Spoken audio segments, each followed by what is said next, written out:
Hey everybody, how are you guys doing today? Hope you're doing awesome. Again, just like one of my other videos, so sorry I haven't been here. I thought, because I got another job, I switched jobs from the last time I told you that I was gonna have more free time. So I got a different job and now I'm working more. It's really hard to like work it in with having two jobs. Anyway, so I'm going to be doing a review on the Makeup Forever Artist Shadows, and this is the volume 2. This is the colorful one. So let's just talk about the packaging first. The packaging is really cute. It's got like these embossed lips on the front. The only thing is it's really darn heavy. So for traveling purposes, this is gonna, I wanna say this weighs like, I don't even know, maybe like a pound or something, which is, I've got all the colors in here. Comes with a little protective shield thing, which I love because I like to keep everything nice and clean. So these are the colors. I hope you can see them. They may not be washed out, but we have a really dark, nice purple here, a bright pink, and then kind of a whitish pearlescent pink. So these are all considered shimmers from what they say. And this is another row. This is one of those brown blue pigments, and I will do swatches for these two. Then I have a teal, and then there's kind of a sand color. It's like sand. Then I have a dark purple, a gold tone, and then another lighter gold tone here. So I'm gonna swatch these for you, and I'm gonna let you know how I like these shadows and the pros and the cons of this palette. Now, this retails for $42. Considering that each of these shadows, there's 9 in here, considering that each of the shadows are, I believe, $22 each, this is a pretty good deal to get $42 for 9 shadows, as opposed to being like over 100 or something, because I'm terrible at math, so I can't tell you the exact numbers. This is a better deal. If you love Makeup Forever, these shadows really are amazing. I just had really trouble with like 2 of them. So we're gonna start out by swatching. Now with the way they have this set up, which is kind of cool, they have like 3 different eye looks. Now usually with me, when I do an eye look, I just kind of see whatever I like in the palette and roll with it. I don't necessarily follow the directions of like the looks that they say that you can do with them, if that makes any sense. I just usually am like, I'm gonna use this and I'm gonna use this, and not worry about what they're saying. So I did today on my eyes a row of colors, which was the color suggestions for this. One look, one look, one look, if that makes sense. So this would be an eye look here, this would be another eye look, and then this would be an eye look. Now usually, again, I don't do that, but I did this first eye look here today. Now as you see on this, it's this purple here, it was so weird. I'll swatch it for you, and I hate when the shadows do this. They get this like film over top of them from the oils in your fingers, because when I do my eyeshadow initially for most of my lid colors, I want them to be really pigmented and bright, so I will actually use my fingers. So just using your fingers with this, like, it feels creamy, but a lot of it comes off on your finger, but when you go to transfer it to your eyelid, there's like not much. So I just felt like I had to literally like just keep building and building and building up this shadow, and it was like kind of patchy. I don't know, it got kind of like oily. It's really weird. Like, it's hard to blend out. Most of it stays on my finger.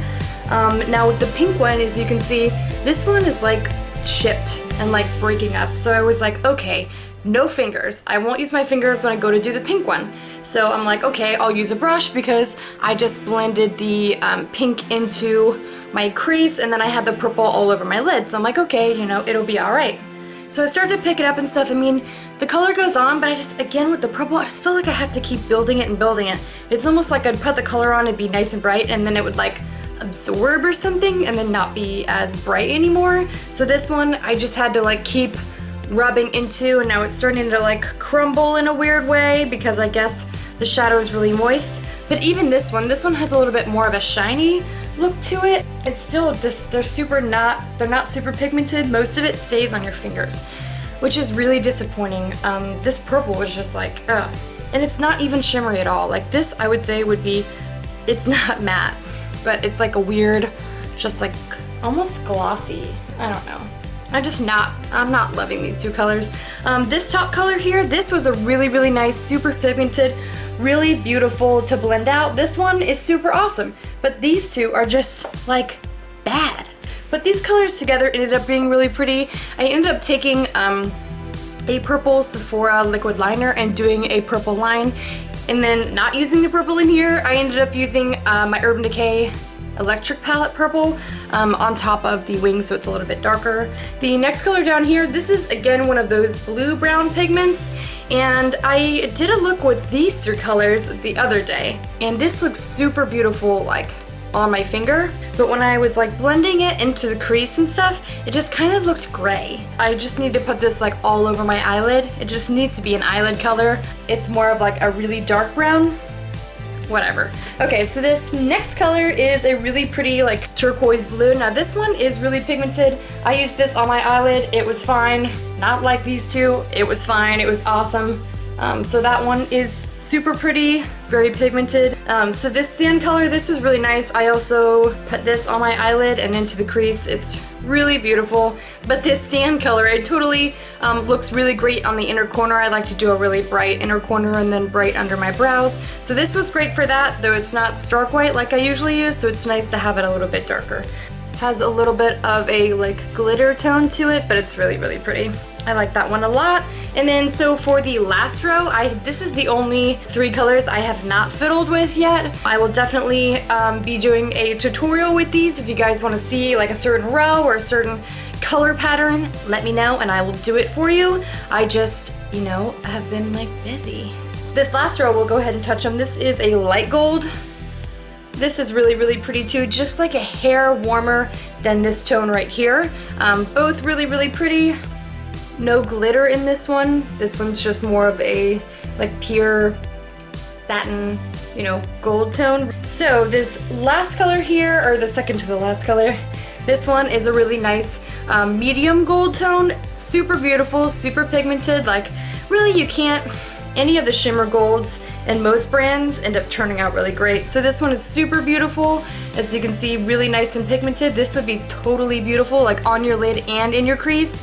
Just blend it up with a light color, just simple like that one color.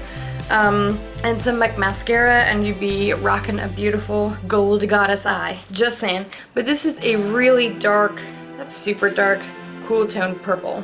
I don't know how I like that. I guess just with colors, I like things to be super pigmented. And it's not that it's not pigmented, it's just not a very bright color in the first place. And you know I like bright colors. So I don't know how I feel about that. That may be like a nice, to smudge it by the lash line or something, kind of smoke it out really nice. That might be nice for that. But this wouldn't be a color I would probably do like all over my lid and be like, ooh, it's, yeah. Probably not. So that's my thoughts on this. Like I really do, like I give it, because all the rest of these colors are really nice, except for these two, and these were the 2 I was excited about the most, basically. B for the Makeup Forever. Now I really do love Makeup Forever. Again, I just wish the pink and the purple were not so dookie. If you want to buy this palette, I think it's nice. They also have a volume 1, which is a nudes. Not too bad, like I like 7 out of 9 of them, so yeah, that's good. I give it a B. So thank you guys for watching. Don't forget to like and subscribe this video. Again, I will hopefully have more videos to you. I really don't mean to like not make videos. It's just like life gets in the way, and now we're in the 30s for the wedding. So we are on day 38 today. 38 days till the wedding. Thanks for watching. I love you guys. Have a beautiful day. Bye.